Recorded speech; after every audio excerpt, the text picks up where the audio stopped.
Hi, this video is about interface and non-interface methods of language teaching, and I know that sounds complicated, but it's not that difficult of an idea to grasp. The harder idea to grasp is explicit and implicit knowledge, but we'll get to that in a second. Um, Explicit knowledge is the kind of knowledge that you can formulate verbally and you can tell other people. And if you tell them, then they have the knowledge too. So explicit knowledge, for example, is something like Pythagoras' theorem, the Pythagorean theorem. Yeah, a squared plus b squared equals c squared. Now, um, you need to know some math to understand that, but if you know it and you tell someone, then they know it too, right? I after E except after C. This isn't always true, but I mean, it's a bit of explicit knowledge that we all had. We were told by our teachers, and after they told us, they expected us to just know it and then apply it, right? So we shouldn't make any more mistakes in spelling after we know this. And again, it's not completely right, but so lefty loosey, righty tighty is a verbal formulation of the principle of how you use a screwdriver. Left makes the screw looser, right makes the screw tighter, and again, this is verbally formulated, so you can tell someone else, and then they'll know it too. And as far as language learning goes, there are a lot of grammar rules that you could explicitly formulate and tell someone else. A lot of them, like this one about English, um, we knew a long time before we were able to articulate it. And most native speakers of English can't articulate rules like this, but the knowledge can exist. You can explicitly formulate it and then tell it to someone else. But that won't mean that they understand English, right? And that brings us to the next topic. I'm having trouble talking today, which is implicit knowledge. That's basically the opposite. So explicit knowledge can be formulated verbally. Implicit knowledge cannot. Okay. Now, how to walk is a good example of this. You know how to walk, probably, right? Or if you don't, there's no way that I could tell you how to do it that would make you able to do it, right? It's not something you can learn by verbal instruction. The same with riding a bike. And we learned how to ride bikes much later than we learned how to walk. But in both cases, it wasn't because someone told us the rules and then we got it and then we were just able to do it. You actually would need a degree in physical therapy or kinesiology or something like this in order to be able to explain this. And even then, that wouldn't help someone who wasn't able to walk. They would have to, at the very least, they would have to practice a lot. Okay, and then our first language is implicitly stored in our heads, right? So, however, we know the grammar rules of English, if we learned it as children, we didn't learn it by having it explained to us. Um, and our ability to apply that knowledge doesn't depend on our being able to explain it to anyone else, right? We don't have to be able to explain that negation in English involves adding a modal auxiliary do and then the not after that and then your main verb. Um, and if you try explaining that to a 1 or 2 year old, it doesn't help them to acquire English. They acquire it other ways.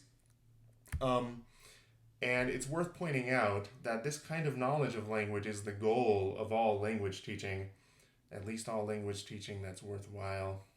Um, when we say we want to learn Spanish, we don't usually mean we want to learn all the verbs of conjugating verbs, all the rules of conjugating verbs and be able to explain them to people, but not able to apply them ourselves to have a conversation with someone who speaks Spanish.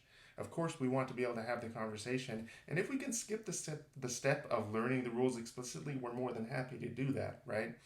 Um, so, if you ever encounter a language teacher who doesn't have this as their goal, I recommend you don't take that class. So, um, the question as far as teaching methodologies goes and the difference between an interface and a non-interface methodology for language teaching is whether or not explicit knowledge can become implicit knowledge. So whether being able to explain the rules or understanding of the rules when they're explained to you is related to your ability to apply those rules in understanding speech or having conversations yourself. Okay. If you think there is a connection between explicit knowledge and implicit knowledge, that's an interface position, right? If you think there's no connection, that's a non-interface position, okay? So if you think, when it comes to walking, that being instructed like this can produce your ability to walk, that's an interface position. And I think most of us hold a non-interface position when it comes to walking. But there, as you'll see, there are many people who believe that some amount of formal instruction can help people to acquire language. So the interface is the connection here. Okay, so I'm going to start with explicit methods for language teaching. And I didn't say in this slide that these are interface methods, but that's what they are, because they assume that explicit instruction can produce implicit knowledge.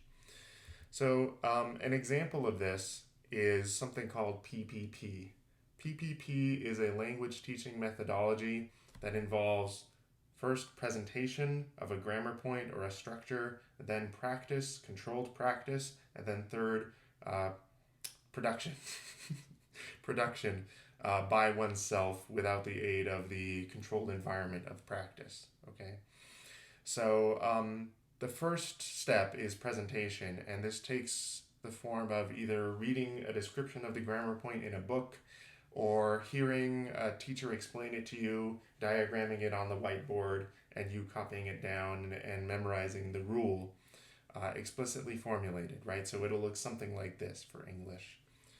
Okay, and then the next step, the second P after presentation, is practice. So you're expected to practice this particular grammar point in a controlled way over and over again. And then at the end, you're supposed to be able to produce this on your own without the scaffolded environment of the practice environment, and without having to think too much about the explicit rule. Okay. So this is one example of an explicit method. I don't know actually very many others, just because this methodology is not very popular among professional language teachers with advanced degrees. Now, it is very popular around the world. If you were taught Spanish by someone in high school, you were in high school, not the person teaching you, and it was, I don't know, like most people's experience of learning Spanish around the United States, probably around the world, it looked very much like this. They started with, here's the verb estar, here's the verb ser. I think those are the right verbs. And this is how they work. Now practice it in your textbook with some exercises, and then we will, record videos of us practicing a scripted interaction with each other. It's very, very common in high school. It's not very common with people who studied applied linguistics after their bachelor's degrees. Let's see, for reasons we'll get into when we get into the implicit instruction section. So, again, what this holds is that the explicit learning will lead to acquisition, and the way it gets there is through practice. If this sounds familiar, based on the last video that you guys watched, it's very similar to how a behaviorist would approach language learning, because they think building good habits yields, permanent good habits, right? So practice makes perfect, right? That's basically a behaviorist point of view. Another word for this methodology, or methodologies that are similar to this, is skills-based, because it's similar to how we learn a variety of other skills. For example, touch typing, you might have it first explained to you, and then you practice it in a controlled environment, and then you're expected to be able to do it in real life. Or batting, you might first have a coach tell you explicitly where you're supposed to place your hands, where you're supposed to place your feet, at which stage of the swing, etc. And you practice with a, what do you call that? In a batting cage with that machine that throws the balls at you. And then you're expected to be able to do it in the real world. So it's analogized to other skills that people learn by explicit presentation, then practice, then production, and that's why it's called a skills-based methodology. Okay. On the other hand, there are methods that hold that there is no interface between explicit teaching or explicit knowledge and implicit knowledge. And again, implicit knowledge is the goal for language learning. And I'm going to give you an example of this, and we'll talk about how this is different from explicit methods. So a method that's become very popular in the last 20 years or so in language classrooms is something called extensive reading. The extensive in extensive reading means a lot, and it doesn't involve formal instruction most of the time. You give students books that are roughly at their level, and you tell them to read them, and they read a lot, and they come back and basically report how many books they read, but they might be quizzed on the content of the books, but they're not quizzed on the language in the books, right? And how it works might go something like this. So an English language learner might pick up a book. This looks like it's at a fairly low level, and it contains some words that they don't know, but they're expected to sort of plow ahead and build what knowledge they can based on the words that they do know. So in this case, this learner doesn't know named as a verb, doesn't know what a village is, but they keep reading the book, and they come across a similar sentence, and at this point they can start to guess what a village is because they see that a village has houses. So it might be, in their mind, they think, okay, is it like a block? Is it like a street? Is it like a town? But that's further ahead than they were before. They have some idea of what a village is. And again, they see the verb named. So they're starting to think, okay, named is something that happens to people, and it comes before their names. And maybe they know the noun name, so they're sort of able to guess this is some kind of process or something that happens to people. And at least they can see a sentence where this is likely to occur, right? And then in theory, after doing this, they will have acquired this grammar implicitly. They won't be able to explain the rule to you, but they'll be able to guess what it means in context from now on, and they won't be thrown for a loop when they encounter it in context in the future. Right, so they'll probably, at the end of this book, have an idea that a village is bigger than a house but smaller than a city, and named is some kind of process that applies to people's names that comes in a sentence that usually includes that person's name and then also has a pronoun or something at the beginning of it. Right, so they wouldn't be able to explain this, but they will recognize it when it happens, when they hear it or see it in the future. Okay, so this method again, does not involve explicit teaching at all, right? So the teacher never says name is a verb or village is a type of place where people live. So the learning, such that any occurs at all, does not feed the acquisition at all. The acquisition happens from that student's exposure to those language items in context. So instead of learning feeding acquisition, their input just refers to seeing the language and trying to understand it. This is an idea that comes from someone named Stephen Krashen, who works at USC. I don't think he teaches anymore, but he's still there. It also comes from interaction, and this wasn't in the example that I gave, but interaction is another context from which people can encounter grammar and try to understand it. And both of those yield a context that is meaningful to the learner, so that when they see a grammar point or a word, they'll have a context and a memory in which that word or grammar point occurs that will help them to understand it, even if they don't understand the grammar formally. Okay. So we've covered one interface position and one non-interface position. So explicit methods hold that explicit knowledge yields implicit knowledge, which is an interface position, and implicit methods hold that it doesn't, right? So explicit knowledge does not yield implicit knowledge, which makes it a non-interface position. Now, there are a lot of methods that have a little bit of both.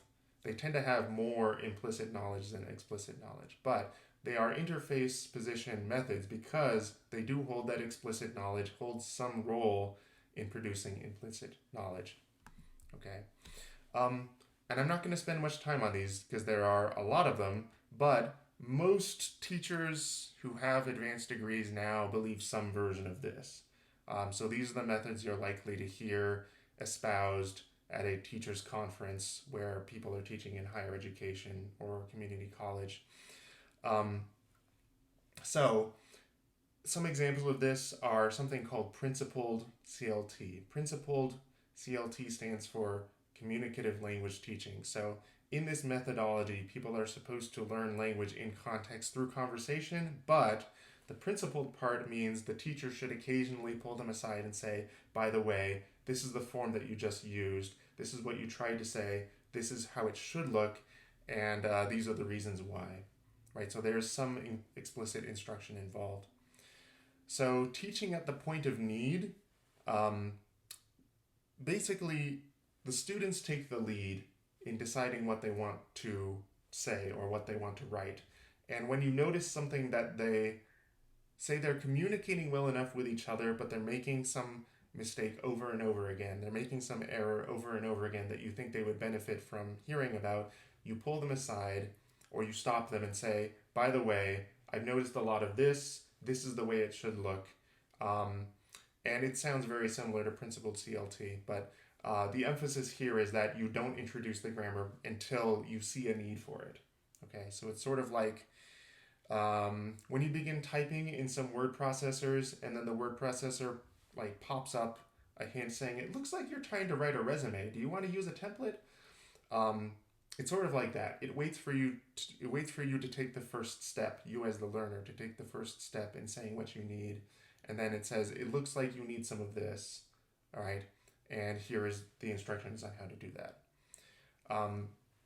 Dogme ELT. ELT stands for English language teaching, but Dogme is that's actually a very interesting story. So let me just take a minute and explain this.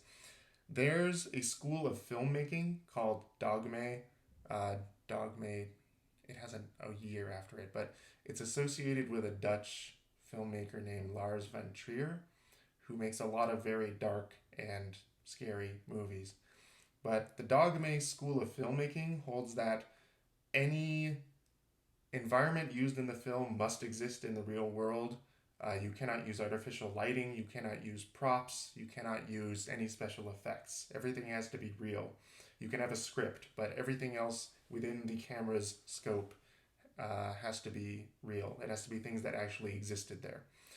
In ELT, the principle is that you build a language class out of the language that students bring with them and the experiences that the students bring with them. So you do not use a textbook, first of all. That would be artificial. The teacher does not plan ahead activities or lessons, but rather waits for the students to supply some kind of context, and then the teacher can guide them within that context or provide language at the point of need. So the teacher can provide grammar lessons, but has to wait for the students to bring some need that makes the grammar lesson authentic, right? So it's an analogy from Dogme filmmaking, right? So basically nothing should be pre-planned, nothing should be artificially brought in. And I've done a lot of lessons like this, and it's sometimes very effective. Sometimes students really love it. Sometimes they wonder, like, when does class start? Anyway, all of these are basically interface position methods because they hold that explicit language teaching has some role to play in implicit knowledge, which again is the goal. But they are very strict about the conditions in which you introduce explicit language teaching, right? They would not recommend having a grammar lesson first and then have students practice the grammar lesson and only at the end produce it in context. They would probably put the context first, all three of these methods. Okay, so that's it. That ended up being longer than I planned, but I hope it was interesting for you. Yeah, have a nice day.